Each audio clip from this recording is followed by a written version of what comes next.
Welcome to my channel Hemraj sir new tips. और ऐसे ही video देखने के लिए हमारे चैनल को सब्सक्राइब कीजिए, लाइक कीजिए और अधिक से अधिक शेयर कीजिए। और इससे पहले के सभी सवाल एवं सभी प्रश्नावलियां आप हमारे चैनल की प्लेलिस्ट में जाकर देख सकते हो। नमस्कार दोस्तों, आज हम पढ़ेंगे क्लास 9 का प्रश्नावली 6.2। और वैसे देखो बहुत सरल है, आप इन सवालों को देख करके घबराना मत और समझ के करना, आपको समझ में आ जाएगा। तो इसका पहला सवाल है, आकृति 6.23 में यदि ए बी समांतर सी डी के और सी डी समांतर है ई एफ के। अब देखो ये हमारी आकृति 6.23 है। तो देखो इसमें दे रखी है ए बी समांतर है सी डी के और सी डी समांतर है ई एफ के, यानी ये जो रेखा है आपस में कैसी है, समांतर है। और y अनुपात z, देखो इसमें रेशो दे रखा है y अनुपात z बराबर 3:7। तो x का मान ज्ञात कीजिए। तो हमें किसका मान निकालना है, x का मान निकालना है। ठीक है, तो हम देखो इसमें इससे पहले y और z का मान निकालेंगे और फिर हम आसानी से x का मान भी निकाल पाएंगे आराम से। तो हम देखो आपको बता देते हैं, ये तीनों रेखाएं कैसी है, समांतर है। और आपको पता है समांतर रेखा को जब कोई रेखा प्रतिच्छेद करती है तो ये वाला कोण और ये वाला कोण कैसा होता है, बराबर होता है। कारण क्या हो गया इसमें, क्योंकि ये दोनों कोण कैसे हैं, एकांतर कोण है। यानी x बराबर z, यानी जितने का x है उतने का ही z होगा, क्योंकि ये कैसे कोण है, एकांतर कोण है। और ये x और y ये दोनों कोण कैसे हैं, अंत्य कोण है। और अंत्य कोणों का योग होता है 180 डिग्री। ठीक है, तो अब हम इसको विस्तार से हल करते हैं। पहले प्रश्न को पहले ही चित्र बनाते हैं, उसके बाद इसको विस्तार से हल करते हैं। अब प्रश्न के अनुसार हमें ज्ञात करना है x, यानी इसका मान हमें ज्ञात करना है। और हमें क्या दिया है ये लिखना बहुत ज़रूरी होता है इन सवालों में। देखो ए बी समांतर सी डी और सी डी समांतर ई एफ, ये हमें दिया हुआ है। देखो ये रेखा इसके समांतर है और ये रेखा इसके समांतर है। ठीक है, ये हमने लिख दिया है ए बी समांतर सी डी के, सी डी समांतर है ई एफ के, यानी इन रेखाओं की बात हो रही है, ये जो समांतर रेखा है। तो अब हमें y अनुपात z 3:7 में दे रखा है, यानी कि y का और z का हमें अनुपात दिया है, ना कि मान। तो हम क्या करेंगे, y और z का क्या मान लेंगे, a मान लेंगे। ठीक है, y और z का जो अनुपात है इसको हम 3a और 7a मान लेते हैं। तो यहाँ पे लिख देते हैं माना, यहाँ पे हमने लिख दिया है माना y का मान लेते हैं 3a और z का मान लिया हमने 7a। ठीक है, इनको मान लिया 3a और 7a। अब देखो हमारे पास जब समांतर रेखाओं को कोई भी रेखा प्रतिच्छेद करती है तो देखो ये कोण और ये कोण कैसे होंगे, बराबर होंगे। और कारण होगा इसका बराबर होने का, क्योंकि ये और ये कोण कैसे हैं, एकांतर कोण है। क्योंकि समांतर रेखाओं को कोई भी जब रेखा प्रतिच्छेद करती है, देखो प्रतिच्छेद यहाँ पे कर रही है और प्रतिच्छेद यहाँ पे भी कर रही है, तो ये जो कोण होंगे वो कैसे कोण होते हैं, एकांतर होते हैं। और एकांतर कोण हमेशा कैसे होते हैं, बराबर होंगे। तो x बराबर हो जाएंगे z। तो यहाँ पे लिख देंगे x बराबर z। ठीक है, क्योंकि कारण लिख देंगे ये कैसे कोण है, एकांतर कोण। तो यहाँ लिख देंगे एकांतर कोण। हमने लिख दिया x बराबर z, एकांतर कोण है और दोनों आपस में कैसे बराबर है, जितने का ये है उतने का ये होगा। ठीक है, अब देखो यहाँ पे x और y ये कैसे कोण है, अंत्य कोण है। ठीक है, क्योंकि ये समांतर रेखा हमारी ये है और इसको प्रतिच्छेद करने वाली रेखा ये, इसके अंदर जितने कोण बनेंगे वो कहलाते हैं अंत्य कोण। और अंत्य कोणों का योग होता है 180 डिग्री, यानी इन दोनों कोणों का योग कितना है, 180 डिग्री। तो यहाँ लिख देते हैं x प्लस वाई बराबर 180 डिग्री। x प्लस में y बराबर 180 डिग्री। और इसका कारण लिखेंगे, इसका कारण है अंत्य कोण। ये कैसे कोण है, दोनों x और y अंत्य कोण, और अंत्य कोणों का योग होता है 180 डिग्री। और यहाँ पे लिख देंगे हम, इसका कारण भी है अंत्य कोण। ये दोनों हमारे कोण कैसे हैं, अंत्य कोण है x और y। तो x और y यानी अंत्य कोणों का योग होता है 180 डिग्री। ठीक है, तो x प्लस वाई बराबर 180 डिग्री। अब हम देखो, हम x को किसके बराबर माना था, z के बराबर। तो हम x के स्थान पे क्या लिख सकते हैं, z भी लिख सकते हैं। तो हम x के स्थान पे क्या लिख देंगे, z। तो यहाँ लिख देंगे z प्लस में y बराबर 180 डिग्री। और आपको पता है हमारे पास अब आसानी से इनके मान हम निकाल सकते हैं। देखो z का मान हमारे क्या कितना माना था हमने 7a, तो यहाँ लिखेंगे 7a प्लस में y का मान कितना माना था 3a, तो यहाँ लिखेंगे 3a बराबर 180 डिग्री। अब आगे इसको हल करते हैं तो देखो 7 और 3 हो गए 10a बराबर 180 डिग्री, और a का मान निकाल रहे हैं तो हो जाएगा 180, 10 इधर आएंगे तो बटा में हो जाएंगे बटा 10, 0 से 0 कट गई, 1 का भाग 18 में लगाएंगे तो कितना आएंगे 18, यानी a का मान हो गया हमारे पास यहाँ पे 18 डिग्री। ठीक है, अब a का मान निकल गया तो आसानी से अब हम x y z का मान निकाल सकते हैं।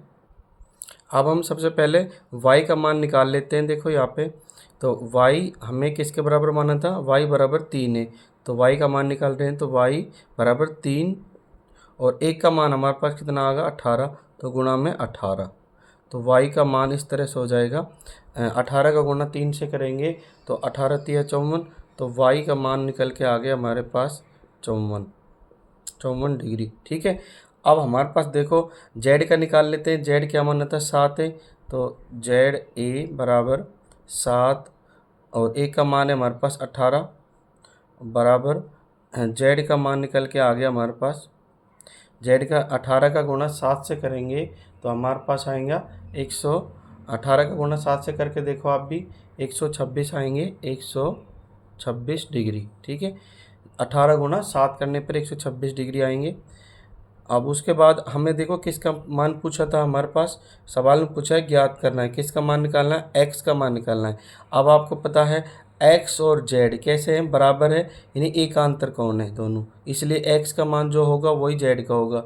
तो हम लिख सकते हैं जो z का मान 126 है तो x का मान भी कितना हो जाएगा हमारे पास 126। तो यहाँ पे लिख देंगे हैं z बराबर x, यानी z और x दोनों बराबर है, जो z का मान है वही x का मान है, तो z का मान हमारे पास 126 है तो x का मान भी कितना होगा 126 डिग्री। ये हो गया हमारे आंसर सवाल नंबर 1 का। और इस सवाल को आप बार बार देखोगे और चित्र की सहायता से समझोगे तो आपको ठीक से समझ में आ जाएगा, लेकिन वीडियो को बार बार देखो ताकि आपको सवाल करने में कठिनता ना हो। और आपको ये होमवर्क की कॉपी में तभी करना है जब आपको सवाल पूरा समझ में आ जाए, आपको नकल नहीं करनी बिल्कुल भी। अब हम दूसरे प्रश्न को हल करते हैं। देखो दूसरे प्रश्न के अंदर हमारे पास हमें ज्ञात करना है, वो देखो सबसे पहले लिखेंगे और जो हमें दिया है उसको बाद में लिखते हैं। तो अब देखो हमारे पास क्या ज्ञात करना है वो हम देखते हैं, समझते हैं पहले इसको। तो हमारे पास है कोण AGE, देखो चित्र में कोण AG कहाँ है, AGE यानी ये वाला कोण। ठीक है, ये वाला कोण हमें ज्ञात करना है। ठीक है, ये वाला। उसके बाद ज्ञात करना है कोण GEF, उसके बाद कौन है GEF यानी कि GEF यानी ये वाला कोण भी हमें क्या करना है, ज्ञात करना है।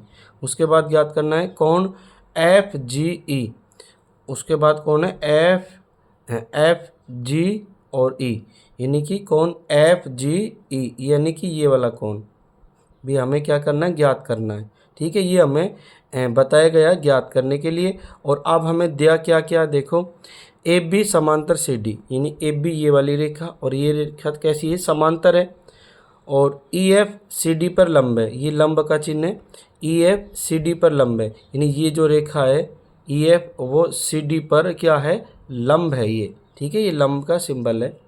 अब हमारे पास दिया है और कोण GED बराबर 126, हमारे पास कोण देखो GED यानी ये पूरा कोण, देखो ये पूरा कोण हमारे पास दिया हुआ है 126 डिग्री। ठीक है, तो अब हमें सवाल को हल करते हैं। तो सबसे पहले हमें निकालना है कोण AGE। तो देखो ये हमारे पास समांतर रेखा है दोनों और ये इसको प्रतिच्छेद कर रही है, तो हमारे पास ये वाला कोण और एक हमारा ये कोण। ठीक है, ये वाला और ये वाला कोण कैसे होंगे, बराबर होंगे, और बराबर होने के कारण भी क्या होगा, क्योंकि कैसे कोण है, ये एकांतर कोण है। ठीक है, ये कोण और एक ये पूरा कोण कैसे कोण है, ये एकांतर कोण है, तो आपस में कैसे होते हैं, बराबर।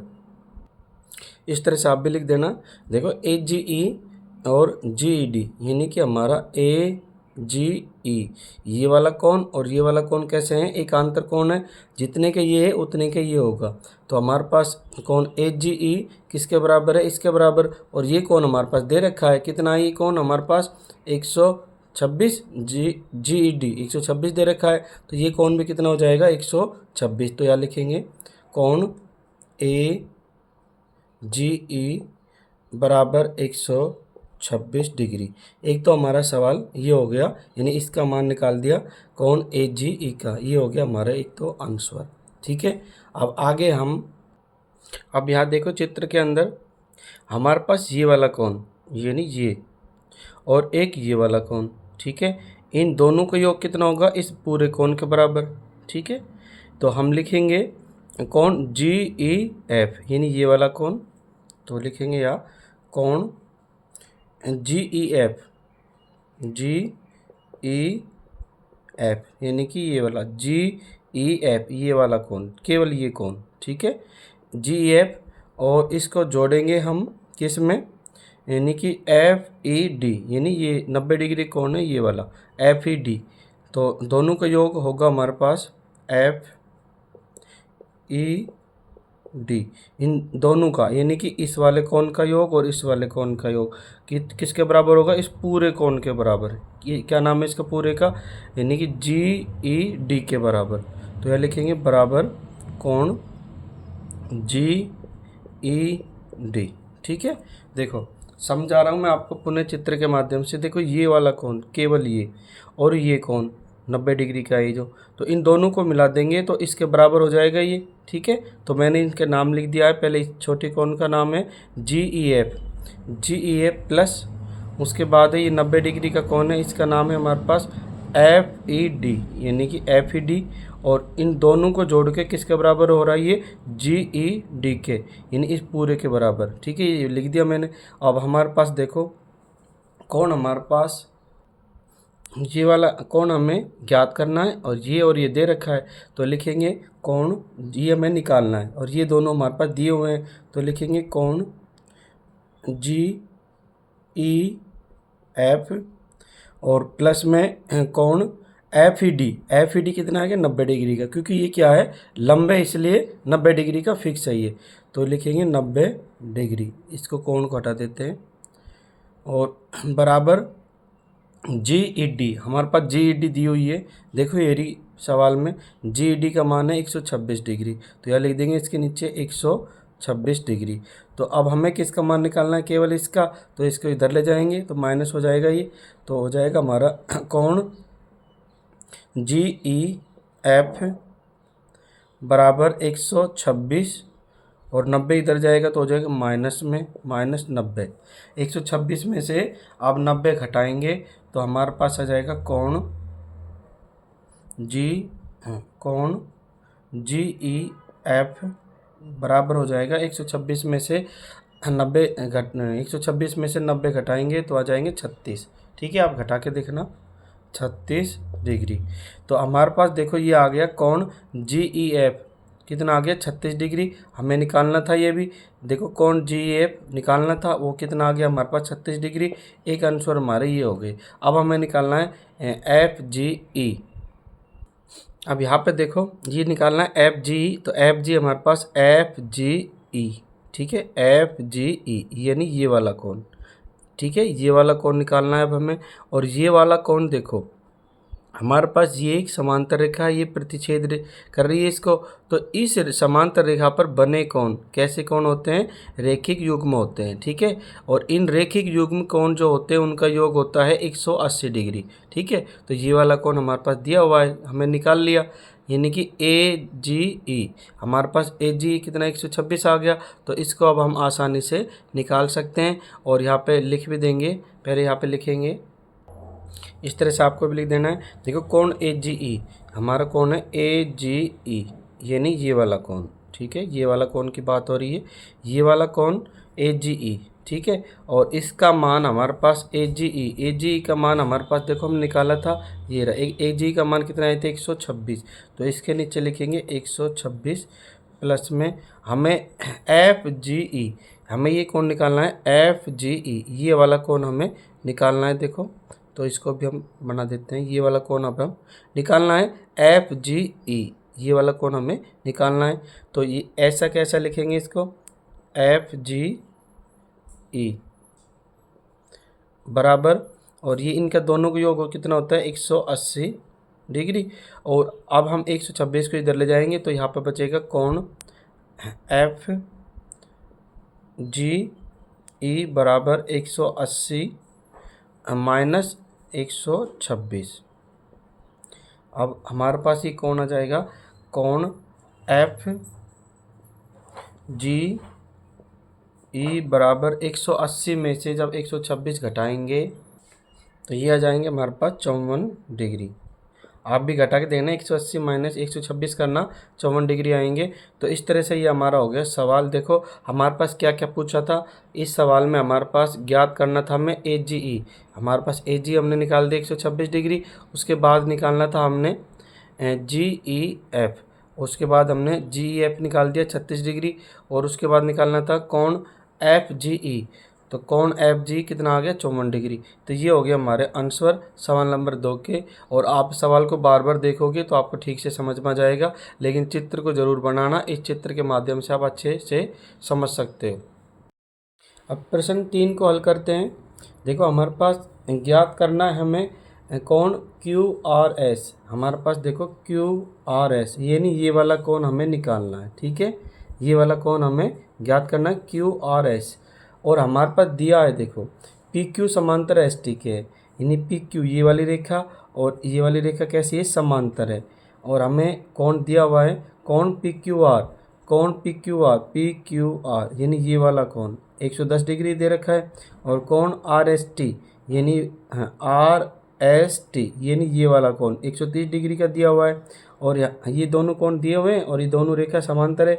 तो हमने ये इसको बढ़ा दिया, पुस्तक के अनुसार पुस्तक में दे रहा है कि ये इसको भी बढ़ाना है और इसको बढ़ाना है। ठीक है, तो इसके समांतर हमने रेखा खींच दी, पी क्यू के समांतर एक एक्स वाई रेखा और खींच दी, और इधर हमने इसके समांतर ये रेखा खींच दी। तो अब हमारे पास देखो क्या स्थिति बन गई, पी क्यू समांतर होगी एस टी के और एस टी समांतर होगी एक्स वाई के। तो यहाँ पे लिख देते हैं, हालांकि यहाँ पे दो रेखा ही दे रखी समांतर, लेकिन हमने इसको खींच दिया, इसका नाम रख दिया एक्स वाई। ठीक है, और इन कोणों के नाम भी हम रख देते हैं, इसका कोण का नाम हो गया ए और इस कोण का नाम हो गया बी। ठीक है, और इसको हमें ज्ञात करना ही है, तो हमने ये रेखा खींच दी। अब ये तीनों रेखा कैसे होगी, समांतर होगी। तो पहले लिख देते हैं तीनों रेखाओं के नाम। अब यहाँ पे तीनों रेखा कैसी होगी, समांतर होगी। हमने लिख दिया है पी क्यू समांतर एस टी के और एस टी समांतर है एक्स वाई के, जबकि हमारे पास किताब में दो ही रेखा समांतर दे रखी थी, हमने तीसरी और बना दी। ठीक है, अब हम देखो यहाँ पे ये दोनों समांतर रेखा है, ये बी और ये बी, और ये रेखा क्या कर रही है, इसको प्रतिच्छेद कर रही है। और जब समांतर रेखाओं को कोई रेखा प्रतिच्छेद करे तो अंदर जो कोण बनेंगे वो कहलाते हैं अंत्य कोण। तो देखो यहाँ पे ये वाला कोण और एक ये वाला कोण, दोनों कैसे हैं, अंत्य कोण है, और अंत्य कोणों का योग होता है 180 डिग्री। ठीक है, तो इसको हल करेंगे तो अब हम आसानी से एक का मान निकाल सकते हैं। तो यहाँ लिखेंगे पहले 110 यानी कोण क्यू हमारे पास है, कोण क्यू सीधा ही लिख देते हैं, कोण क्यू प्लस में कोण ए, और दोनों का मान कितना होना 180 डिग्री। और कारण लिख देंगे कैसे कोण है ये दोनों, अंत्य कोण, 180 डिग्री होता है अंत्य कोणों का योग। ठीक है, अंत्य कोण। अब हम आराम से इनका मान निकाल लेंगे, इस एक का मान निकाल लेंगे क्योंकि क्यू का मान 110 है। तो क्यू के नीचे लिख दिया 110 प्लस में कोण ए। अब ए कोण निकाल रहे हैं बराबर 180 और 110 इधर जाएगा तो कोण ए निकल के आ जाएगा हमारे पास 180 माइनस 110। तो कोण ए का मान हो गया 180 में से 110 गए तो आएगा हमारे पास 70 डिग्री, यानी ए का मान आ गया हमारे पास 70 डिग्री। इसी तरह अब हम इसका निकालेंगे बी का मान। अब यहाँ पे भी स्थिति यही बन रही है, देखो ये रेखा एस टी भी समांतर है और हमारे पास आर ये वाली पूरी रेखा ही समांतर है, ठीक है। यानी एस टी के समांतर कौन सी है, एक्स वाई, यानी ये रेखा और ये रेखा कैसी है, समांतर है। तो ये बिंदु हमारे पास प्रतिच्छेद कर रहा है इस, ठीक है, इन समांतर रेखाओं को ये रेखा प्रतिच्छेद कर रही है। तो अंदर के कोण ये और ये कोण कैसे होंगे हमारे, ठीक है, ये कोण और ये कोण कैसे, अंत्य कोण है, और अंत्य कोणों का योग कितना होता है 180 डिग्री। तो अब हम आसानी से बी का मान निकाल सकते हैं। तो पहले लिखेंगे कोण एस प्लस कोण बी बराबर 180 डिग्री। तो यहाँ लिखते हैं कोण एस प्लस में कोण बी बराबर होता है, अंत्य कोणों का योग होता है 180 डिग्री। और यहाँ लिख देंगे दोनों कैसे हैं, ये अंत्य कोण, अंत्य कोण है इसलिए दोनों का मान कितना होगा 180 डिग्री। तो हमारे पास कोण एस हमारा कितना है 130 डिग्री। तो यह लिखेंगे 130 प्लस में कोण बी बराबर, और यहाँ पे 180 डिग्री। और अब हमारे पास ये कोण बी है, लिखना भूल गए, कोण बी निकालना है, 180 को इधर भेज देंगे। तो कोण बी 180 माइनस 130, तो कोण बी का मान हो जाएगा, कोण बी बराबर 180 में से 130 गए तो आ जाएंगे 50 डिग्री, ठीक है। अब हमारे पास ये वाला कोण भी आ गया 50 डिग्री और एक का मान निकाल दिया 70 डिग्री। अब इसको हम आसानी से निकाल सकते हैं, क्योंकि देखिए ये हमारी समांतर रेखा है और समांतर रेखा पर एक ही साइड में एक ही तरफ बने कोणों का योग होता है 180 डिग्री। देखो अब ये हमारे पास 3 कोण बन रहे हैं, इस पे 1 2 3 और तीनों का योग कितना होना चाहिए 180 डिग्री। तो अब हमारे पास इसका मान भी है और इसका मान भी है, केवल इसका निकालना है क्यू आर एस का। तो आसानी से अब इसको निकाल सकते हैं। तो यह लिखेंगे कोण ए प्लस में और कोण बी प्लस में, अब ये निकालना है हमें क्यू आर एस और कोण क्यू आर एस ये हमें निकालना है।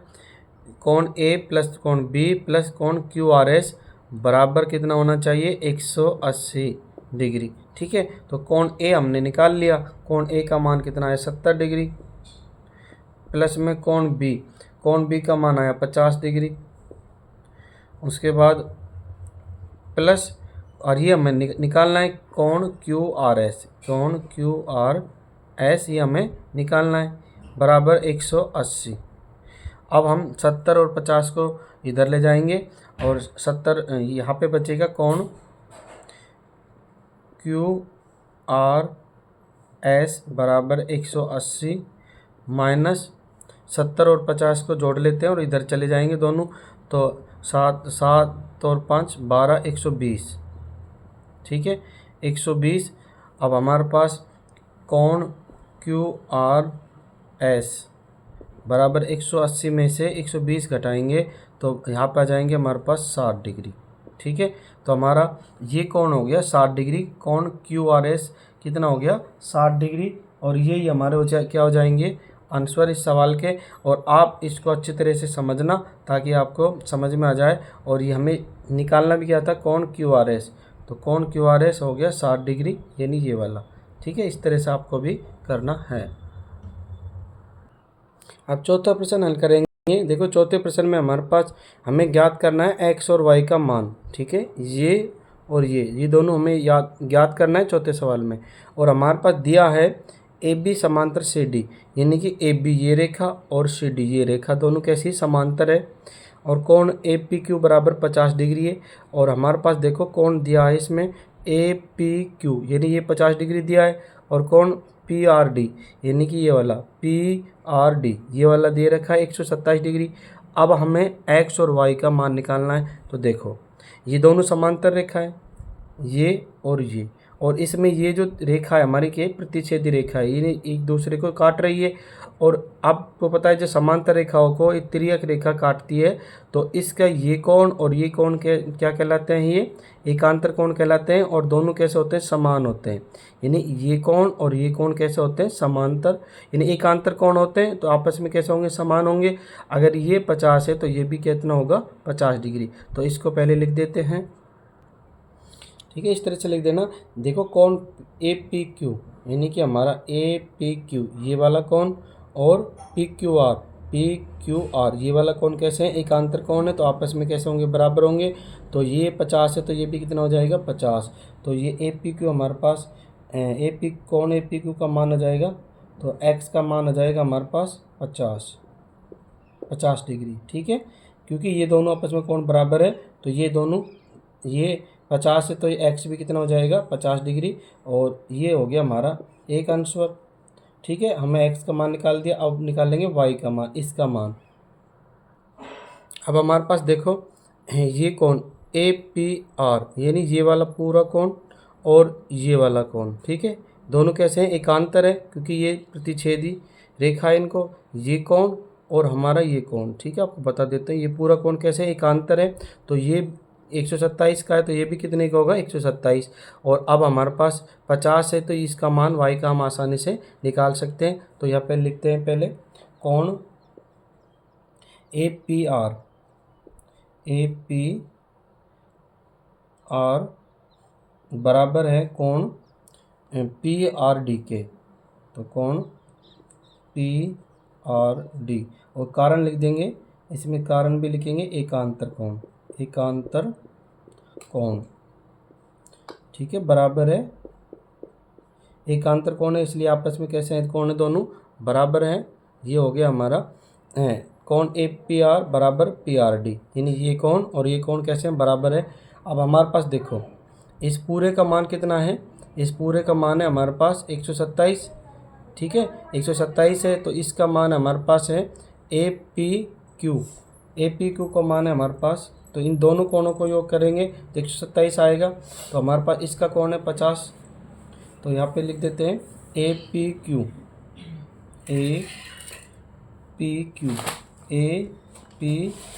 क्यू कोण प्लस में, और इसको वाई कोण है प्लस वाई, इसको जोड़ेंगे तो कितना आएगा, 127,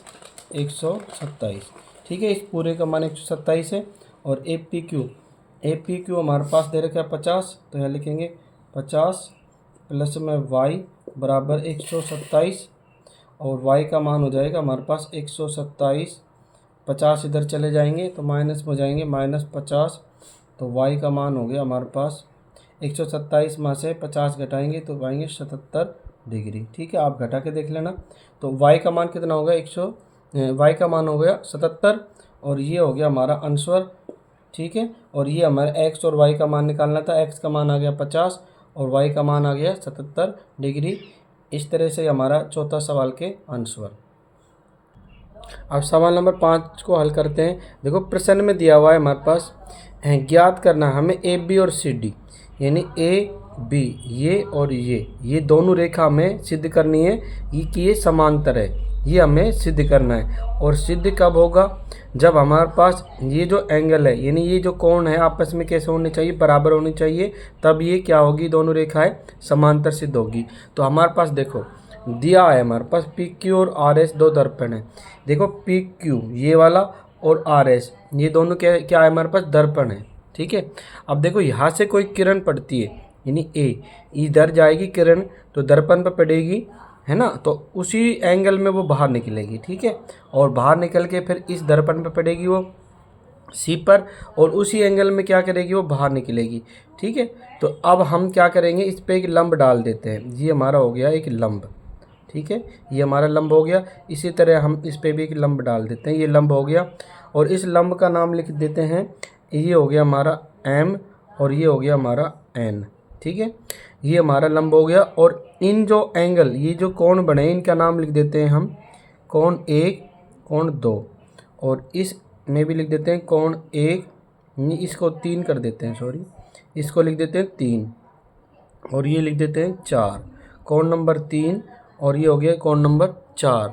ठीक है, अब हमें इसको सिद्ध करना है, ये दोनों कोण कैसे होने चाहिए, बराबर होनी चाहिए, ताकि ए बी और सी डी कैसे हो जाए, ए बी और सी डी समांतर रेखा सिद्ध हो सके।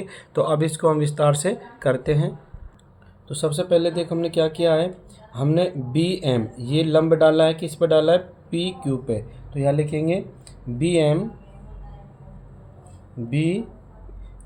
ठीक है, ये बी एम है और बी एम हमने लंब डाला है, लंब का सिंबल होता है ये, ठीक है। बी एम लंब डाला, किस पे डाला हमने, पी क्यू पे। तो यहाँ पे लिखेंगे पी क्यू तथा, और दूसरा लंब डाला है हमने सी एन ये वाला, ठीक है, और किस पे डाला है, आर एस पे। तो यह लिखेंगे सी एन लंब, ये सिंबल है लंब का, और किस पे डाला है, आर एस पे। तो आर एस, सी एन लंब आर एस, ये हमने दोनों लंब डाले हैं, एक ये और ये बात हमने लिख दी। अब देखो बी एम समांतर सी एन के होगी, यानी कि बी एम ये वाली रेखा इसके समांतर होगी, ठीक है, यानी बी एम जो लंब डाला ये और सी एन जो लंब डाला आपस में कैसे होंगे, समांतर होंगे। तो यहाँ लिख देते हैं बी एम समांतर होगी किसके, सी एन के। कारण क्या हो जाएगा इसमें, क्योंकि ये दोनों क्या है, लंब है और आपस में कैसे होंगे, समांतर होंगे, दोनों बराबर होंगे।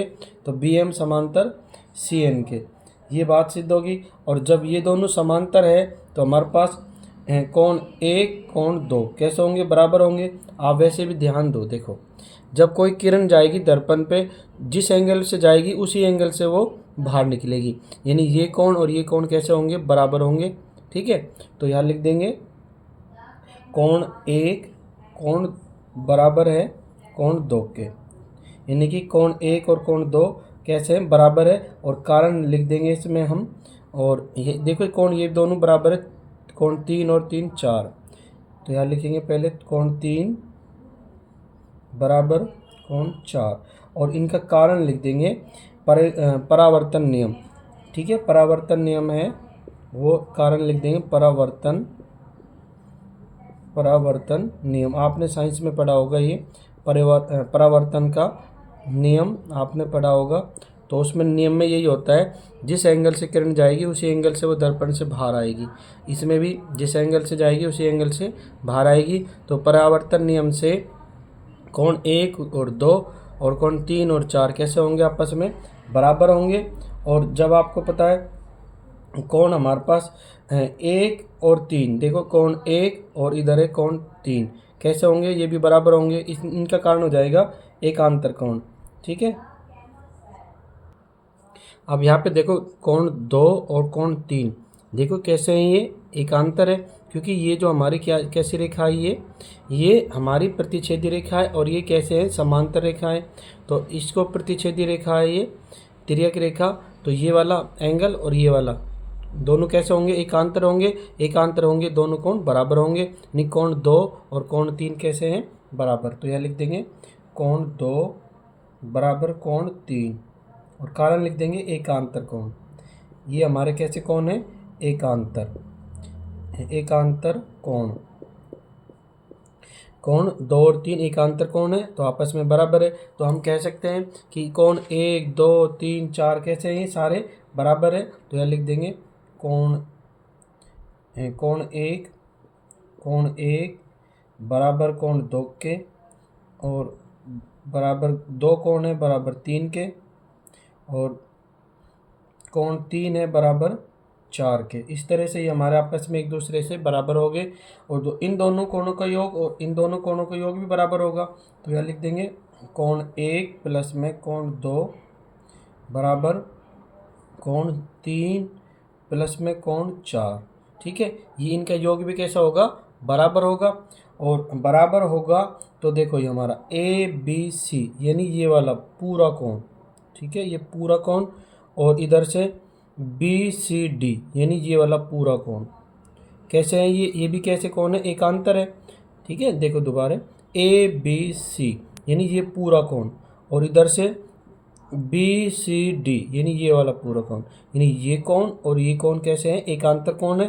तो ये दोनों भी कैसे होंगे, बराबर। तो यहाँ लिख देंगे कोण बी सी बराबर होंगे ए बी सी किसके, बी सी डी के।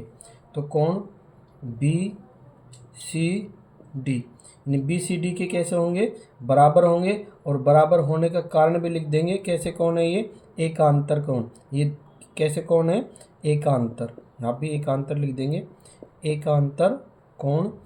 क्योंकि एकांतर कोण जो होते हैं वो आपस में कैसे होते हैं, बराबर होते हैं। ठीक है, ए बी सी और बी सी डी ये वाला कोण और ये वाला कोण कैसे हैं, दोनों बराबर हैं। तो कोण ए बी सी बराबर कोण बी सी डी आपस में बराबर है, कारण एकांतर कोण है। अब हम ये सिद्ध कर सकते हैं यानी कि हमारी जो प्रश्न पूछा है ए बी समांतर सी डी के, यानी ए बी और सी डी ये कैसी रेखाएं दोनों समांतर होगी, क्योंकि ये दोनों कोण कैसे हो गए, एकांतर हो गए, बराबर हो गए। और अब हमारे पास यानी रेखा ए बी और सी डी कैसी होगी, समांतर होगी। ये हमारा आंसर हो जाएगा, यानी कि रेखा ए बी समांतर होगी सी डी के। ये हमारा हो जाएगा आंसर सवाल नंबर 5वें का। ठीक है, इस तरह का आप समझ सकते हो। आपको ये पता होना चाहिए परावर्तन का नियम, कि जब कोई किरण जाती है दर्पण पे तो उसी एंगल से वो बाहर आती है। ठीक है, जितने डिग्री का कोण बना रही है उतनी का ही वो बाहर निकलते समय भी बनाएगी। तो ये हमारा परावर्तन का नियम था। अतः हमने ए बी समांतर सी डी के यानी ये रेखा और ये रेखा हमने सिद्ध कर दी। तो ए बी समांतर सी डी के ये हमारे हो गए आंसर सवाल नंबर 5वें के। तो आपको वीडियो अच्छा लगा तो हमें कमेंट्स करके बताइए, लाइक और शेयर कीजिए। धन्यवाद वीडियो देखने के लिए। धन्यवाद वीडियो देखने के लिए। और ऐसे ही वीडियो देखने के लिए हमारे channel Hemraj sir new tips को सब्सक्राइब करें, लाइक करें एवं अधिक से अधिक शेयर करें। जय हिंद।